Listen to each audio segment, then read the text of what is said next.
This is Romans 8:28. This is just our foundation. And we know that God causes all things to work together for good to those who love God, to those who are called according to his purpose. Next verse says, for those who he foreknew.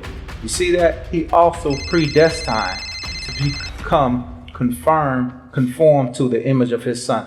For those he foreknew, the one he already knew you, he also predestined, means he already had a destination, already had a greater destiny for you, to become conformed to the image of the son, that he would be the firstborn of many among brethren. And those whom he predestined, he also called. He also justified, and those he justified, he also glorified. This is deep. Let's go to this part. Let's go to this part right here. Before you were even came into the world, you were created. Created is the spirit part. You're in the spirit of God. Okay? You're in God's spirit. You're created. Now comes the part that when God creates earth, now he has to get to the part that he has to make a body. Then when he makes the body, he puts you into that body. And then he breathes breath into it and make you a living soul. So he puts your spirit in a body, and then he breathes breath to make you a living soul. So before earth was created, before anything was formed, before anything came about, you were already in spirit form. So the difference between being created and made is the created was before, and then here the dirt suit is made, you're in it. Now you're made.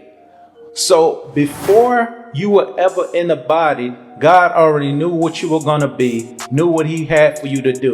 He already had a plan and assignment for you. Let's go to Jeremiah chapter 1, verse 5. I want you to see that in scripture. Before I formed you in the womb, I knew you, and before you were born, I consecrated you. I have appointed you to be a prophet of the nations. So that makes sense when it says that many are called, but few are chosen. So everybody, it doesn't matter who you are, has a call on your life, has a preset destiny and greatness on your life. But then the thing is, do you accept the call? So the reason why you become a misfit is because once you accept who you are and accept this call from God, there's a part that you stick out because you're doing things different and opposite from the world. I have to give you proof of that. He says, I have given them your word, and the world has hated them because they are not of the world, even as I am not of the world. I do not ask you to take them out of the world, but keep them from the evil one. That there's something else I need you to do. Once you get saved, you get delivered and set free. Now there's an assignment that was already on your life. Now you have to rediscover it. They are not of the world, even as I am not of the world. Sanctify them in truth. Your word is truth. And as you sent me into the world, I also have sent them into the world. If I'm coming up and always being rejected and never can fit in, that doesn't necessarily mean that people don't like me or people don't want me. It's that I'm accepted in a different way.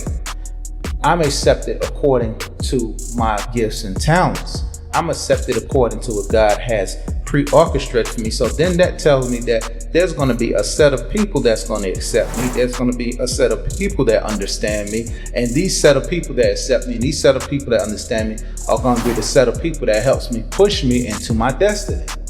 So though you're sitting here trying to fit in with the people that do not accept you, you're trying to conform to the world because you do not want to be the one that steps out the misfit. God says, I need you to be the misfit. Matter of fact, if you can see the disciples, I picked the worst of the worst. I picked the stealers. I picked the liars, the tax collectors. I picked everyone that I knew would be worse. As a matter of fact, I also picked somebody who I needed him to turn on me, because if he turns on me, he can complete the plan that I already have predestined for my life. So Jesus says, I need these people because what they're going to do, they're going to shift the whole world, but I need them to not be the way they're supposed to be. I want them to not fit in. I need them to be a misfit.